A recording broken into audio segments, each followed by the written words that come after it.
So whatever this turns out in terms of not just Iran, but the region and the world, he has secured his legacy. He is one of the most destructive people, not just presidents, in modern history.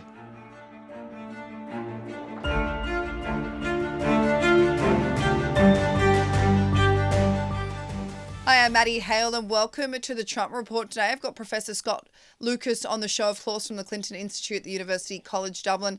Usually when news like the strike on Iran breaks over the weekend, him and I usually do an emergency episode, but we didn't make it work this weekend, so we're reacting to it now, but also because there has been so much in the aftermath of this and whether we're escalating into a wider war. So just a reminder that you can watch us every day, Monday to Friday, on the Trump Report YouTube channel, or you can stream us as a podcast wherever you get your podcasts. Scott Lucas, thank you so much for joining the show. Thank you for having me here, Maddie. Well, I think it's good that I've had you on a few days late, Scott, because there is so much that is unfolding overnight. I mean, I know that you probably wake up the same as me and think, my God, there is so much to get through. So we're going to do our best to kind of give the latest updates for our audience. So let's kick off with the fact that a lot of people online right now are talking about this. Now, this is what Marco Rubio was telling reporters. So he said there was absolutely an imminent threat, and it was that we knew that if Iran was attacked and we believed that we would be attacked, that they would immediately come after us, and we were not going to sit there and absorb a blow before we responded, because the Department of War assessed that if we did that, if we waited for them to hit us first after they attacked, and by someone else, Israel attacked them, they hit us first and we waited for them to hit us, we would suffer more casualties and more deaths. So this is a huge development, Scott, because it means that the imminent threat that they were talking about was Iran was going to retaliate if they were attacked, which means that the US attacked Iran as a preemptive threat because they knew Israel was going to do so. And I want to read up this tweet from Michael McFall. He wrote, "Such strange logic. We had to go to war because Israel was going to attack Iran. So BB, as to whether the US goes to war, the US Senate and the American people do not." I mean, wow. What's your reaction to this? What a hot mess. I mean, what a hot mess this is. Look, first of all, let's establish why Rubio makes this absolute dog's dinner of a statement. The U.S. and Israeli attack can only be justified under international law if there is an imminent threat from Iran. Imminent does not mean, by the way, even having a nuclear weapon, which Iran does not have. It enriches to 60% uranium, not 90%. Even if Iran had a nuclear weapon, if it was not going to use that nuclear weapon, that's not an imminent threat. Iran in the past has, at times of instability and exchanges of fire, used militias associated with it to fire on American troops, and Iran itself has fired on American troops in retaliation, for example, after the assassination of General Soleimani in 2020. But in this case, there was no indication it was going to fire on American positions. So let's break down what Rubio said.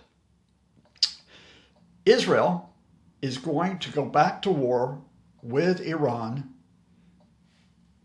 in, 8 months, just over 8 months after it did so last year. The United States knows Israel is going to go to war. The United States could have gone to Israel and said, Israel, don't go to war with Iran because we're in talks with Iran about its nuclear program, and you're going to ruin those talks. This is a chance to limit that nuclear threat we're talking about. The U.S. could have done that. Now, did, in fact, Marco Rubio or real estate developer Steve Witkoff, who is the envoy for the Middle East, or Jared Kushner, Donald Trump's son-in-law, did they ask the Israelis not to attack? If they asked the Israelis not to attack, did the Israelis look at them and say, no, you can't tell us what to do. We're Israel, we're going to attack? And then the U.S. said, oh, well, I guess we just have to join along as well? Look, here's the fundamental. If this was a serious explanation, we would have gotten an explanation on exactly what the U.S. tried to do to stop Israel from creating this imminent threat, because Israel's the imminent threat here. Israel's the one that attacked, not Iran. And if the United States knew that Israel was going to attack anyway, why did it join the Israeli attacks before Iran had retaliated? Why did it become part of a war that it supposedly was trying to avert. And if the United States was concerned about international law, why did it not only join the Israelis, but why did it join the Israelis in targeted assassinations, including of Iran's supreme leader? You know, last time we talked, I had some choice words for Steve Witkoff. And I've always considered Marco Rubio to kind of be one of the adults in the room. But Marco, I suspect you're too smart for this. So you effectively have turned yourself into a servant of all those jokers who are around you, who have decided to go to war with Iran, decided to go to war, and we can explain why they've decided that. You've decided to join it. And rather than being a man about it and say, look, I'm joining them because I believe in American dominance in the Middle East, or I believe that we should demonstrate our military power. Instead of doing that, he's created these absolute, like I said, we'll mix the animal metaphors. A dog's dinner explanation given by someone who appears to be a weasel. There is absolutely no credibility in this. I want to stay on that point because there has been, as you're talking about, so much confusion about the motives as to why the US struck Iran. And of course, that explanation from Marco Rubio was a new development. But then also in a briefing on Monday, Defense Secretary or War Secretary, whatever you want to call him, Pete Hegseth, he said that this was not a so-called regime change war, but the regime sure did change and the world is better off for it. He then reiterated that this is not like other past nation-building wars. He said this is not a so-called regime change war, not nation-building quagmire, no democracy-building exercise. So if that's the case, it was strikes. Were the strikes targeting a regime change? We're not quite sure. And then I was so confused by this, but then I saw a post from Daniel DePetris on X, and he kind of summed it up quite well. He said, first it was about destroying Iran's nuclear program. Then it was about regime change in Tehran. Then it was about degrading Iran's missile capacity. Then it was about degrading Iran's ability to attack its neighbors. Then it was about preventing an imminent threat from Iran against US troops in the Middle East after Israel struck Iranian targets. Congratulations to the Trump administration for making George W. Bush administration look competent. Okay, I'm going to leave Daniel's statement because I've been mean enough, because I actually think there is a logical explanation for what the Trump camp are trying to do here. If you get cut through all this rhetoric, the reason why Popgun Pete, by the way, issued that statement is he knows that a lot of Republicans, including Trumpists, are not happy about this war.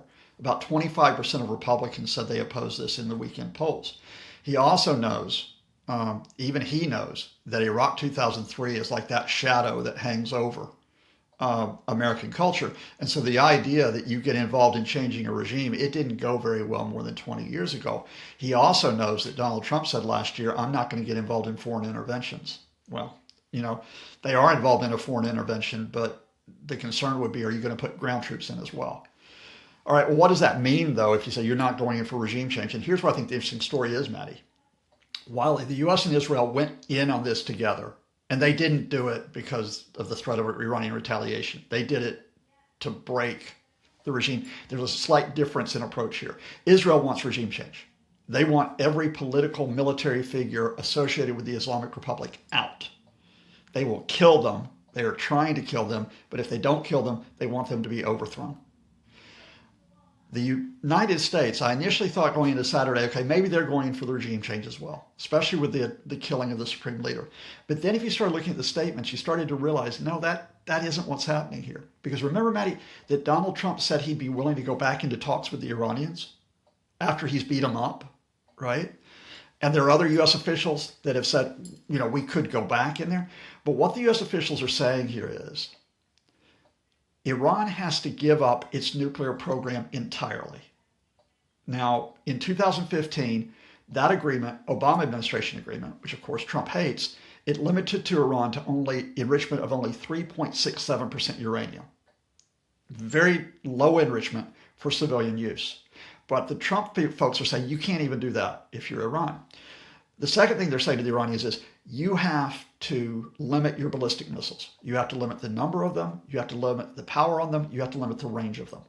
And the Iranians have said all along, we're not going to, we'll talk nuclear, but we will not talk ballistic missiles. In the third set of talks on Thursday, it was only last Thursday in Geneva, real estate developer Steve Witkoff, Donald Trump's son-in-law Jared Kushner go and meet the Iranian foreign minister in Geneva. the Iranian foreign minister and the Omani mediators come in and say, well, that went okay. We're still making progress. The Americans didn't say a word. What I can put together is that that's when the decision was made, is that the Trump folks said, look, the Iranians are not going to give up their nuclear program entirely. They're not going to put ballistic missiles on the table. So we are going to hit them. We're going to hit them. Now, if you follow this logic, some of the regime leaders are dead. Supreme leader, defense minister, head of the Revolutionary Guards, top advisor to the supreme leader. But a lot of the regime is still in place. You know, some of the supreme leader's offices are there. Other top clerics are there. The government is there, of course, with the president, with the foreign minister. The head of the judiciary is still there. So what's left of the regime, if they would go to Washington and say, okay, we're going to give up our nuclear program, the Trump folks will agree and we'll leave them in place. It is not the same as Venezuela because the conditions in the two countries are very different, but it's an echo of what happened in Venezuela, where the rest of the regime gave up Maduro, were willing to talk to Trump and give in to some of Trump's demands, and they got to stay. That is the scenario here, but that will cause problems with the Israelis because that's not what the Israelis want. And if we're saying that there is still a regime intact, despite the fact that the Supreme Leader and several senior leadership were killed in these strikes, if we're saying there is still a regime in place, it's still intact, and the US obviously wants negotiations to happen still, will the US target them if they are as dictatorial as Ali Khamenei and senior leadership? Will they, you know, instead, if they say, if Iran's regime basically continue saying that, look, negotiations are completely off the table, when we have no intention of negotiating with Washington, and the United States and intelligence shows them that this regime is just as dictatorial, just as evil as Ali Khamenei and his leadership that were killed, will the US target them, knowing Israel will want them targeted, to try and eradicate Iran's entire regime? Yeah, let's go step by step here. Let's say, first of all, I'm not talking about negotiations here. I'm talking about, with Venezuela, we call it regime accommodation, but it's almost like regime capitulation. They give in to the U.S. demands. Now, while they're being bombed, what's left of the regime are not going to approach the Americans and say, we're ready to talk. They're going to want a ceasefire before they talk because it's like the threat is still there. So your question really comes into play is, all right, let's say that they've let it be known through mediators. And here the Gulf states are really important. In fact, I think they're vital. They go through the Gulf states. They tell the Trump folks, we're ready to talk if you stop, you stop the attacks. Okay, let's say that happens. Let's say that you then get back into the talks, but what's left of the regime, again, refuse to give up the rest of the nuclear program, give up the rest of the ballistic missiles. Then yes, I think the Trump folks hit them again, right? And again, until they finally capitulate. We in a sense will be in a cycle of conflict because if you remember, June 2025, the Israelis wanted regime change. The Trump folks did not. Okay, once they hit that nuclear facility, and they thought we've obliterated Iran's nuclear facilities, and when the Iranians sent a signal through Qatar. They had a demonstration strike on American troops at the biggest airbase, U.S. airbase in the Middle East, but they warned the Americans, so they were all evacuated. So there were no casualties. They went through Qatar and said, see what we did. And the Trump folks said, okay, we'll talk to you again. And that's when Trump told Netanyahu, stop, right? The difference this time is, let's say the Iranians say, look, we'll give you what you want. We'll give you what you want, but we have to ceasefire. I'm not sure the Israelis will stop this time. That's where there's going to be a real problem because they don't believe, Netanyahu doesn't believe that he'll never believe the Iranians have given up their nuclear program. But also, Netanyahu's going to find it difficult to stop this war unless he has knocked out the regime because he's staking his reputation on it. And of course, he's still trying to avoid that bribery trial back in Israel. Let me ask you an interesting question, Scott, and it might be kind of bizarre. Marco Rubio basically said that it was crucial that the US carried out these strikes. Now, we know he's a big Trumpy, that's besides the point. But he also said that the US and Israel actually had the full backing of key European allies. I wonder, did the US effectively take one for the team by carrying out these strikes, given that Iran is a terrorist state and has been accused of carrying out terror-related targeting of around 10 to 15 countries? No, it's not NATO, it's not U.S. working with NATO on this or basically taking point on this for NATO. The reason, the reason why you get the variety of NATO reactions in part is because of Ukraine, right? We're at an extremely sensitive point. Remember, the U.S. was carrying out talks with Iran at the same time was involved in talks with Ukraine and Russia. Now, what happens to those talks, right? Do we get the ceasefire in Russia? Mark Rutte is just petrified he's going to tick off Trump. I mean, that's just, look, God, Rutte is the guy that called him daddy, right? Which raises serious issues about Rutte, but we'll leave that to the side. But Scott, I'm going to interrupt you and say we can't deny that world leaders are not mourning the loss of Ali Khamenei. Oh, they are glad he's dead. No, let's talk about this at a different level. There is no one shedding a tear outside of Iran and realize that Khamenei is dead. My friends in Iran are not shedding a tear that Khamenei is dead. The problem here is what comes next after his death in terms of the instability inside Iran. The easy part was targeted assassinations. The hard part is actually what happens with the country now. And so Rutte takes the line of he wants to keep Trump sweet and on the Ukraine. The French take a slightly different line with Macron, which is they put the focus on de-escalation, right? Everybody takes that. We're glad Khamenei's dead, but we need to de-escalate now. The UK takes a different line entirely because the UK, although they don't trumpet it, because they know the operation is against international law, they do not allow the Americans to use the shared airbase at Diego Garcia in the Indian Ocean because the legal advice is you will be complicit in breaking international law. What happens then is, however, as soon as Iran retaliates, then the UK can say, okay, we're going to allow Diego Garcia to be used by the Americans for defensive operations. For example, firing on Iran's missiles launch. So there's not a single European response that took place on this. Various countries, because of their national interest and because they were looking at the link of Iran to other issues, were positioning in somewhat different ways. I think the overall message on this, Maddie, is though the Europeans have very little leverage here, right? If Israel wants to keep striking Iran, they can do so as long as the Americans support them, right? Europe can't affect that. As long as Trump and his folks want to keep on trying to show U.S. dominance by hitting Iran, the Europeans aren't going to be able to stop that from happening. And as long as Iran's regime is going to hold out, there's not an off-ramp here to take place.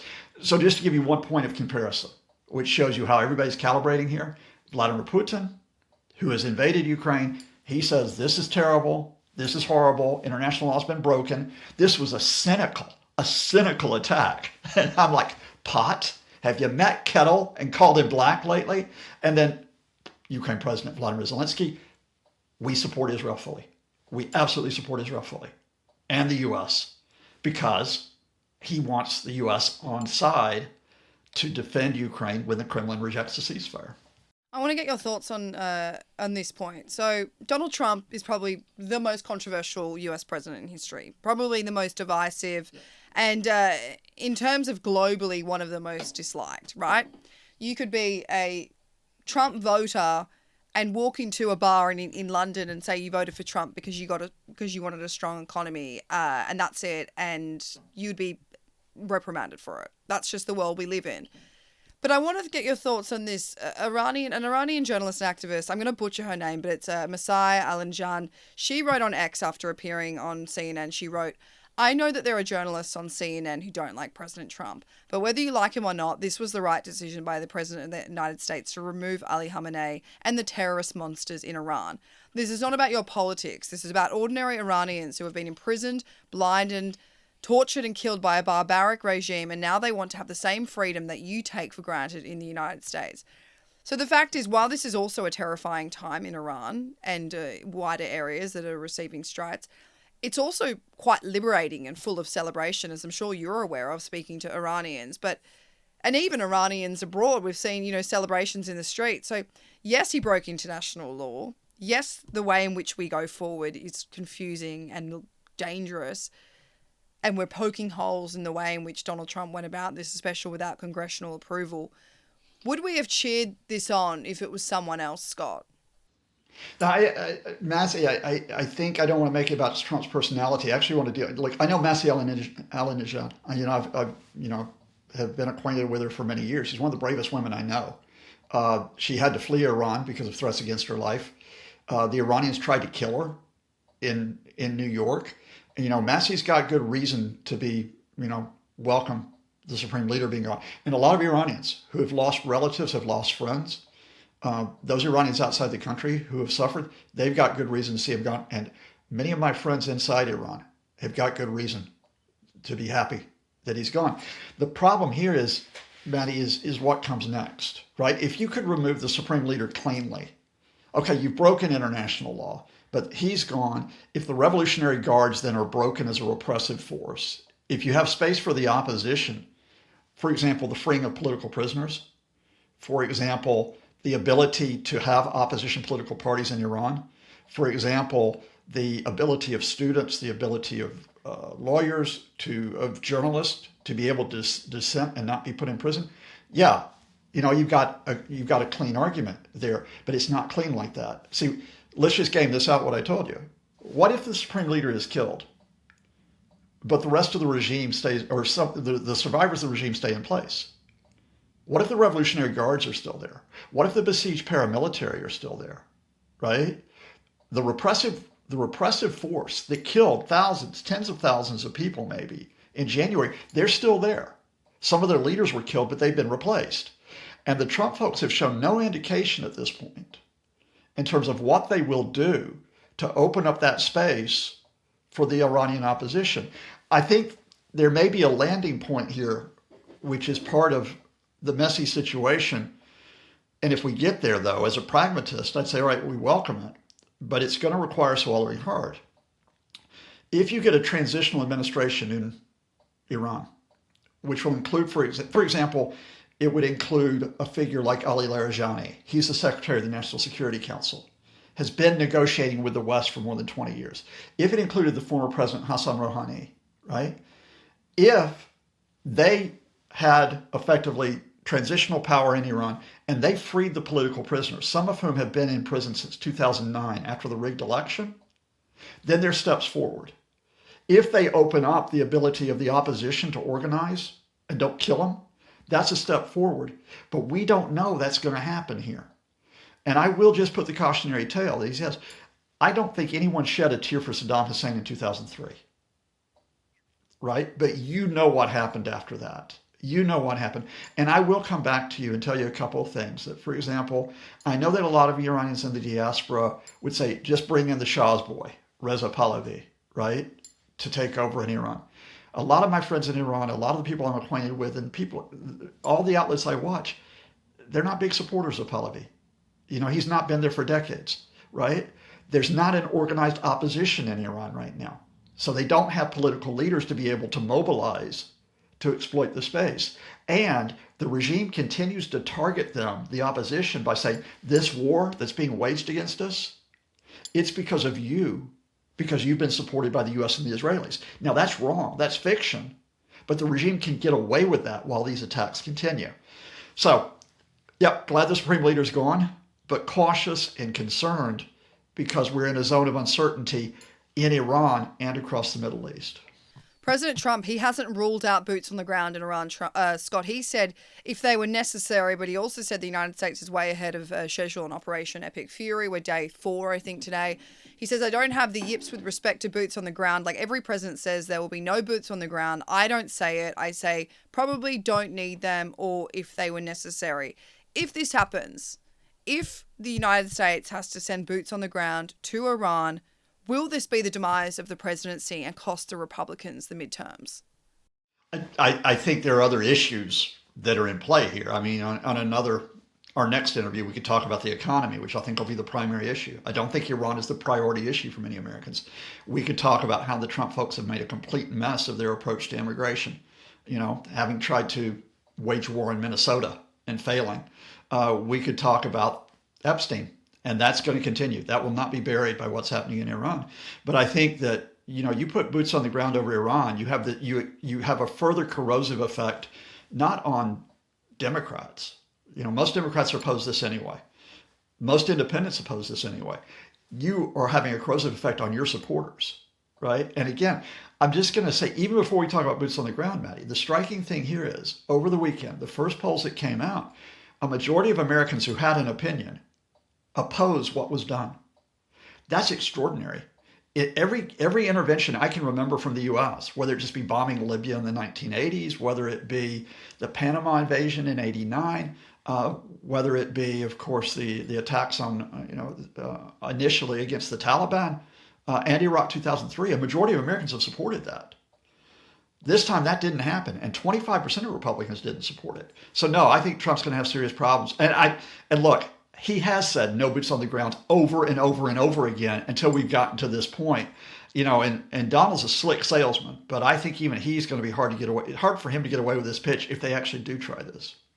If they do this and the conflict escalates, because right now we know that we know that he said that, we haven't even started hitting them hard. The big wave hasn't happened yet. We also know that Israeli troops have been deployed to southern Lebanon. So and also there's been strikes, of course, in Dubai and Oman and Doha. So this has escalated already. It's not confined to just Iran. If it so happens that a wider war is broken because of this, and whether it's because the US has to follow Israel into a wider conflict, and the United States knows that they've got to put troops on the ground, how will this impact Trump? Oh, it's going to hurt him. I mean, it's just going to hurt him. If we have an uncontained war, and I do think this is an uncontained war already. You have mentioned the fact, and just to recap, Iran has struck Gulf states, Kuwait, Bahrain, Oman, Qatar. Saudi had to shut one of the biggest oil refineries in the world yesterday because of drone attacks. Someone tried to fire drones on the RAF air base in Cyprus, right? The UK base that's taken place there. The U.S. embassy was set afire in Riyadh in Saudi last night. This is already an uncontained war. Now, so far, we've only got 6 Americans killed.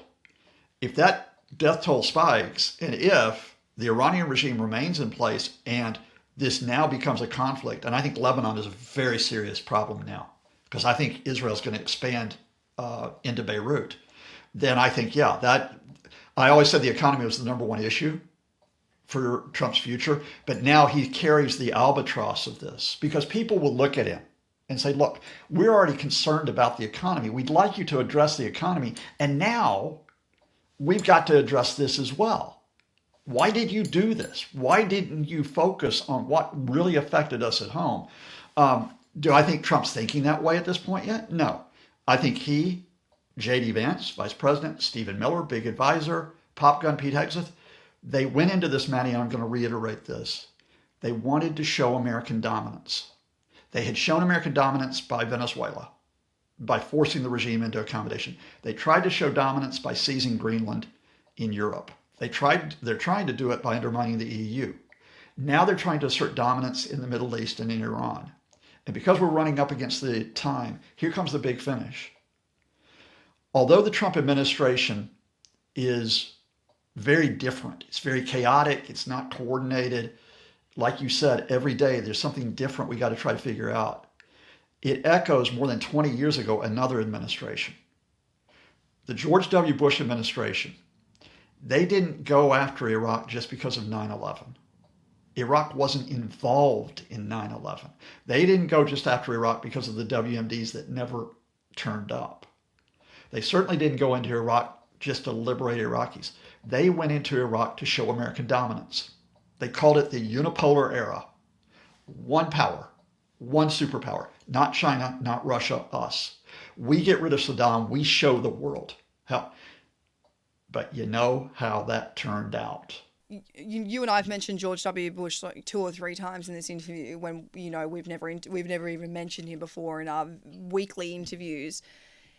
All of this combined, boots on the ground, whether it escalates further into Lebanon, whether XYZ happens, and Trump is the man at the front of the decision to do this. Will this cost him his legacy? The way that we're talking about Bush? There's so many things that should cost Trump his legacy. It's not going to cost Trump his legacy, because I'm going to tell you what Trump's legacy is, Maddie. It's destruction. It's destruction at home. It's destruction of actually a sane, decent political space. And it's destruction abroad. A man who, and I'm going to trigger our comments in YouTube because it raises our views, a man who got into office in 2016 by breaking all the norms, including accepting Russian help, a man who has broken all the norms of the US system to try to be an authoritarian leader, is now breaking all the norms. And it's not just because he's broken international law with Iran. It's because he and his advisors are hoping, they go in with a plan A. We're going to kill people and blow up stuff. They don't have a plan B for if killing people and blowing up stuff doesn't work. So whatever this turns out in terms of not just Iran, but the region and the world, he has secured his legacy. He is one of the most destructive people, not just presidents, in modern history. Professor Scott Lucas, thank you so much for joining the Trump Report. Thank you, Maddie.